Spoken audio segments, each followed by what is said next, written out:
Praise is something that all of us receive throughout our lives. Do you remember how validating life was when you were 10 years old? No matter how trivial your accomplishments, you most likely receive praise from your parents or your teachers. But think back specifically to the type of praise you received. Did your parents say things like, "You're very good at this," "You're so smart," "You're a natural"? Or did you hear them say things like, "I'm so proud of you for working so hard," and "Your dedication really paid off"?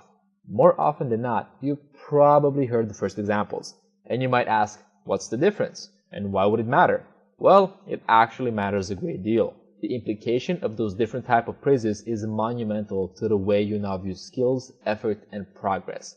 When someone tells you, "Hey, you got an A on your math test, you must be really smart," that communicates something very different than saying, "Hey, you got an A on your math test, you must have worked really hard." Telling someone they did well because they are smart implies that the reason they perform well is because of a trait that is fixed. Now, on the other hand, telling someone they did well because they work hard implies that the reason they perform well is because of their effort. This implies that hard work pays off and that you should not expect to be good at something that you haven't practiced before. Growth takes practice. And that brings us to Carol Dweck's extremely influential book, Mindset. She distinguishes between a fixed and a growth mindset. Although most people fall somewhere in between the two mindsets on the spectrum, here's what it looks like to be on each extreme end. If you have a fixed mindset, you believe that your skills may get a little bit better or worse, but that essentially your abilities reflect the way you are wired. You therefore see your behavior as a good representation of your natural ability. In a fixed mindset, you tend to avoid challenges, because if you fail, you fear that others will see your failure as an indication of your true ability and think less of you.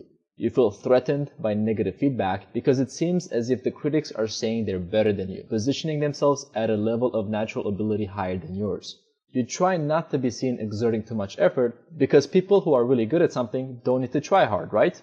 Individuals with a fixed mindset also have a consuming goal of constantly proving themselves. Every situation is an evaluation of their intelligence or character. Will I succeed or fail? Will I look smart or dumb? Will I be accepted or rejected? Will I feel like a winner or a loser? In contrast, people who have a growth mindset believe that abilities are like muscles. They can be built with practice. With concerted effort, you can make yourself better at literally anything, from writing to interacting with people to listening to your spouse. With a growth mindset, you tend to accept more challenges despite the risk of failure. You seek out difficult assignments at work, and you're also more inclined to accept criticism. That is because ultimately it will make you better. After all, if you try and fail to lift more weight at the gym, you don't worry about everyone mocking you for being a born weakling. People with a growth mindset see skill and qualities as things they can cultivate with effort.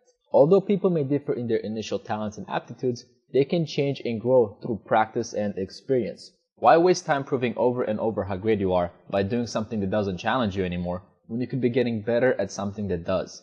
Effort and struggle are seen as necessary steps for improvement. Carol Dweck, a Stanford University professor of psychology, has spent her career studying these two mindsets, and her research results are clear. If you want to reach your full potential, you need a growth mindset.